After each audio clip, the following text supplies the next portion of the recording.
Hello everyone, हमारे YouTube channel एंडेमी classes में आप सभी का स्वागत है। आज हम अपने ग्रामर पोर्शन की श्रृंखला में अगले क्वेश्चन लेकर आए हैं। आइए देखते हैं कि कैसे कैसे क्वेश्चन अब बन सकते हैं और कौन कौन से टॉपिकों से संबंधित सवाल हैं उनको देखने की कोशिश करते हैं और हल करते हैं। तो आइए पहला सवाल लेते हैं। पहला सवाल हमारा क्या है? पहला सवाल लिया गया है कि जिसका अंत ना हो के लिए एक शब्द है। जिसका अंत ना हो के लिए एक शब्द है। अंत, अनंत, अनंत, सभी। तो इसका जो राइट आंसर होगा वो क्या होगा? अनंत होगा। जिसका अंत ना हो, अनंत। ठीक। दूसरा क्वेश्चन कह रहा है कि धीरे धीरे सब कुछ बदल रहा है। धीरे धीरे सब कुछ बदल रहा है में रेखांकित शब्द है। क्रिया विशेषण, क्रिया, दोनों, कोई नहीं।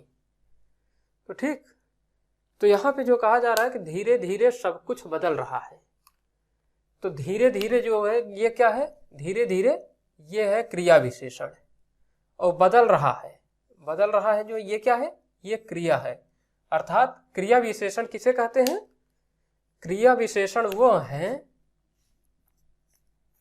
जो क्रिया की विशेषता बतलाते हैं। क्रिया की विशेषता बतलाने वाले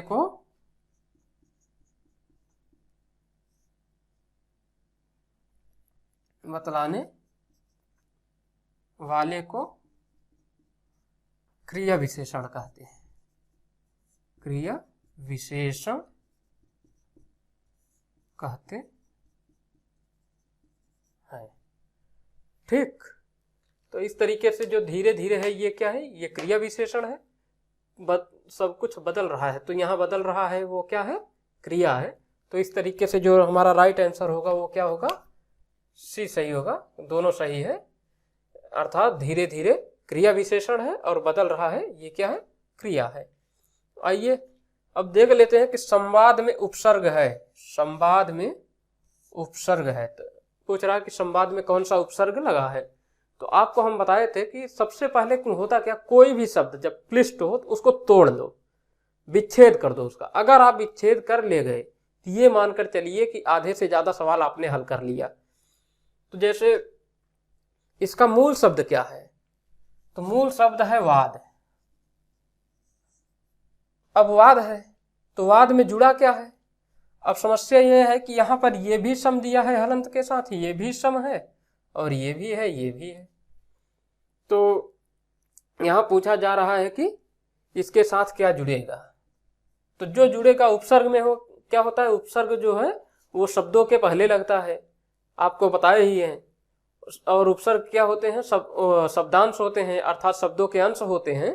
तो इस तरीके से यहाँ पर जो उपसर्ग लगेगा क्या लगेगा? सम उपसर्ग लगेगा। तो यहाँ समधन वाद, तो समधनवाद बराबर क्या हो जाएगा? ये हो जाएगा संवाद। ये सम होगा नहीं, ये भी नहीं होगा, ये भी नहीं होगा। ठीक, गलत चुनो भाई गलत। बीमार, निरोग, परित्यक्त, कोई नहीं। तो अर्थात जितने के जितने हैं सब सही है। बीमार भी सही है, निरोग भी सही। कुछ लोग ये वाला निरोग सही करते हैं, तो आप लोग आज से ध्यान दे दीजिए, ये गलत है, यही सही है। ये बनता है निधन रोग से, निधन रोग से। और यही जाके क्या होता है, जब विच्छेद होता है तो छोटी बड़ी में हो जाता है तो क्या होता है? निरोग हो जाता है। ठीक, इस तरीके से बनता है। और यहाँ परित्यक्त, परित्यक्त अर्थात कौन सा गलत है? परित्यक्त भी सही है, अर्थात कोई नहीं गलत है, सभी के सभी सही है। ठीक, अब फिर पूछ रहा है कि यजमान, यजमान का तद्भव क्या है? यजमान का तद्भव क्या है? तो पहला ऑप्शन है जिजमान, दूसरा है जुजमान, तीसरा है जजमान और चौथा है सभी। तो यजमान का जो तद्भव होगा वो क्या होगा? वो जजमान होगा। अर्थात जो राइट आंसर हमारा होगा वो क्या होगा? जजमान होगा, ऑप्शन सी होगा। तो य की जगह अगर ज आए कहीं, य की जगह अगर ज में परिवर्तन हो जाए क्या है, य में अगर होगा कहीं ये क्या होगा, ये आपका तद्भव होगा, वो तत्सम होगा, और ज जहाँ हो जाएगा तो वो य बदल के चला जाएगा ज में, तो क्या हो जाएगा, वो तद्भव हो जाएगा। तो इस तरीके से यजमान का जो तद्भव होगा क्या होगा, जजमान। ठीक, तो आइए हम अगला सवाल देख लेते हैं। हमारा अगला सवाल क्या कहता है। अगला सवाल हमारा कह रहा है, क्या कह रहा है, विजेता देश जिन देशों पर अपना प्रभुत्व स्थापित करता है वे देश कहलाते हैं। तो कह रहा है कि विजेता देश जिन देशों पर अपना प्रभुत्व स्थापित करता है वे देश कहलाते हैं। तो हमारा देश भारत आजादी के पहले क्या कहलाता था, उपनिवेश। उपनिवेश किसका उपनिवेश, ब्रिटेन का, इंग्लैंड का। हाँ, तो इंग्लैंड का उपनिवेश कहलाता था, तो इसलिए क्या है, वे देश क्या कहलाएंगे, उपनिवेश कहलाएंगे। अगर विजेता देश किसी पे अपना प्रभुत्व स्थापित किया है तो वो सारे के सारे देश क्या कहलाएंगे, उपनिवेश कहलाएंगे। ठीक, तो राइट आंसर जो होगा वो क्या होगा, ए हो जाएगा। फिर अगला सवाल कह रहा है निपात। निपात किसे कहते हैं, जब कोई शब्द किसी वाक्य के बारे में जोर देने का काम करे तो उसे निपात कहते हैं। कह रहा है कि जब कोई शब्द किसी वाक्य के बारे में, कोई शब्द किसी वाक्य के बारे में जोर देने का काम करे तो उसे क्या कहते हैं, निपात कहते हैं। बिल्कुल बात सही है, निपात की जो परिभाषा होगी यही होगी। उसके बाद दो ऑप्शन विकल्प हैं तो वो भी और देख लेते हैं।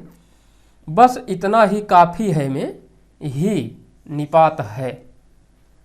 तो बस इतना ही काफ़ी है, तो अर्थात यहाँ पर क्या किया जा रहा है, जोर दिया जा रहा है। अगर ये कहा जाता है कि बस इतना काफ़ी है तो ये हल्का हो गया, लेकिन नहीं बस करो इतना ही काफ़ी है, जैसे ही लगाया तो क्या हुआ, उस शब्द पे जोर दिया जा रहा है, तो वो क्या है, निपात है।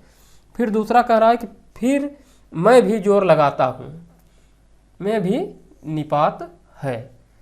तो जाहिर सी बात है ये जो भी है, ये जो ही है, ये सब क्या कर रहे हैं, ये जोर देने का काम कर रहे हैं शब्द में, तो वाक्यों में, तो क्या है, ये सब निपात हैं। इस तरीके से जो राइट आंसर होगा क्या होगा, डी होगा, अर्थात सभी सही होंगे।